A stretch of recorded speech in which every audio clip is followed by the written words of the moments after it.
सिद्ध मुनि नामधारक को बताते हैं कि एक बार दीपावली के समय शिष्यों ने श्री गुरु नृसिंह सरस्वती महाराज से काशी, प्रयाग और गया जैसी तीर्थ यात्रा पर जाने की इच्छा प्रकट की। श्री गुरु मुस्कुराए और बोले, तुम्हें कहीं दूर जाने की आवश्यकता नहीं है। गाणगापुर के पास ही सभी महान तीर्थों का वास है, मैं तुम्हें वहीं ले चलता हूँ। श्री गुरु शिष्यों को सबसे पहले अमरजा और भीमा नदी के संगम पर ले गए। इसकी उत्पत्ति के बारे में उन्होंने बताया कि जब जालंधर दैत्य ने देवताओं को परास्त कर दिया था, तब भगवान शिव के आशीर्वाद से अमृत घट का निर्माण हुआ। उस अमृत की बूंदें जहाँ गिरी, वहाँ अमरजा नदी प्रकट हुई। यहाँ स्नान करने से अकाल मृत्यु का भय मिट जाता है और मनुष्य शतायु होता है। दूसरा, मनोहर तीर्थ अश्वत्थ वृक्ष। संगम के पास ही एक सुंदर अश्वत्थ पीपल का वृक्ष है। श्री गुरु ने कहा कि यह साधारण वृक्ष नहीं बल्कि कल्प वृक्ष है। इसके नीचे बैठकर जो भी कामना की जाती है वह पूर्ण होती है। यहाँ स्नान और पूजन करने से काया सुंदर और निरोगी होती है। तीसरा, वाराणसी तीर्थ। श्री गुरु ने बताया कि एक समय भारद्वाज गोत्र के एक विरक्त ब्राह्मण भक्त के लिए स्वयं महादेव ने यहाँ काशी को प्रकट किया था। यहाँ भीमा नदी उत्तर वाहिनी है जो इसे साक्षात काशी के समान पुण्यकारी बनाती है। यहाँ मणिकर्णिका कुंड भी स्थित है।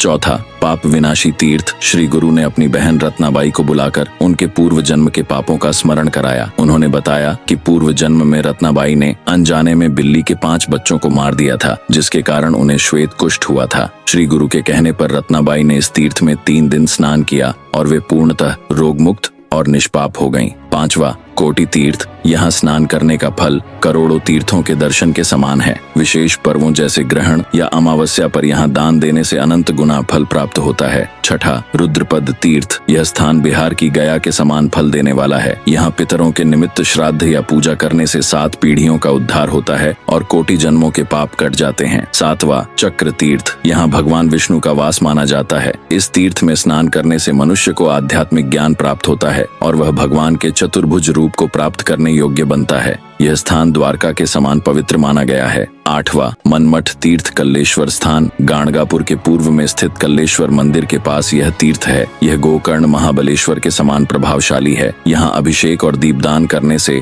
अष्ट ऐश्वर्य और संतान सुख की प्राप्ति होती है। उपसंहार, श्री गुरु ने शिष्यों को समझाया कि जो भी भक्त पूर्ण श्रद्धा के साथ इन 8 तीर्थों में स्नान और गुरु की सेवा करता है, उसे मोक्ष प्राप्त करने के लिए कहीं और भटकने की आवश्यकता नहीं है। गाणगापुर स्वयं साक्षात त्रिमूर्ति का निवास स्थान है।